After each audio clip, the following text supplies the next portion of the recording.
This peaceful-looking little kibbutz is actually in danger of having dozens of deadly rocket or mortar shells rain down on it at any moment. When terrorists across the border in Gaza launch these surprise attacks, the citizens of KIBBUTZ NIRIM face possible death in a matter of seconds.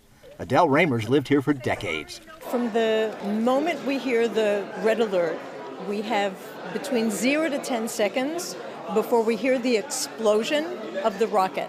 And that's the amount of time that we have to get to someplace safe. Ramers showed more than 100 Christian journalists from around the world where these attacks come from within Gaza, just a little over a mile past this fence, which is why each home has a safe room inside and outside shelters are spread around here and nearby kibbutzim.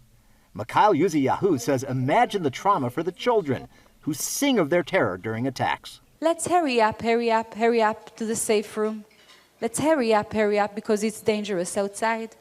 My heart is pounding, boom, boom, boom. My body is shaking, doom, doom, doom. That's the terror coming from above. But there was a whole other terror coming from below when the Israelis began to find dozens of tunnels Hamas had dug from Gaza to below these kibbutzim.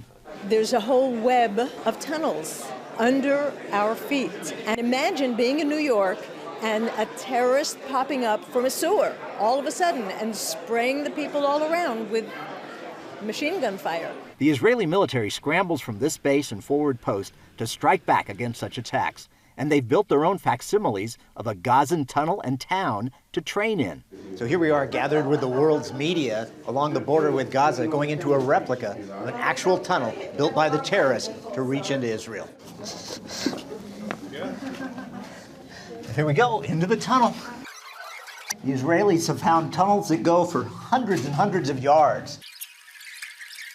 Sometimes the terrorists have had battles right inside these tunnels with the IDF soldiers. Imagine trying to fight in quarters this tight. Local Commander General Benzi Gruber wanted to meet these Christian journalists to rebut charges Israeli troops commit atrocities against Arab civilians. Charges leveled by news media and activists who appear much more sympathetic to the Arab attackers than the Israeli defenders. Gruber called on these journalists to publish or broadcast only facts, not false charges. And you need a lot of courage and a lot of knowledge to stand up and say, no, this is not the truth.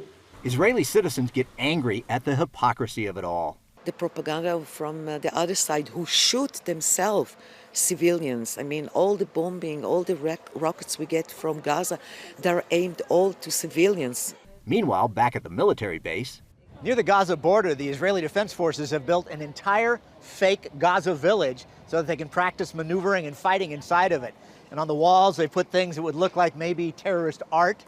And you might think they'd charge through the doorways or the windows, but they're afraid they'd all be booby-trapped. So what instead is they just blow holes in the walls to get inside.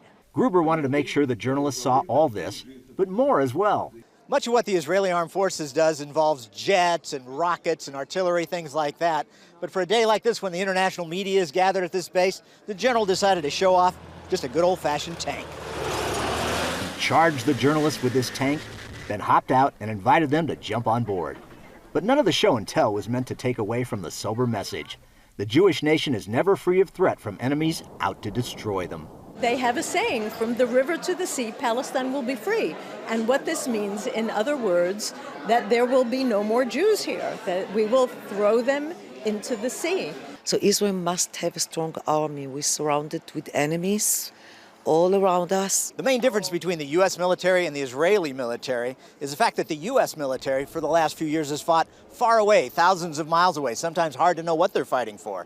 But for the Israeli military, they're fighting for their homes. They're fighting for their relatives' lives. And for the very existence of their nation. Paul Strand, CBN News, reporting from near the Gaza border.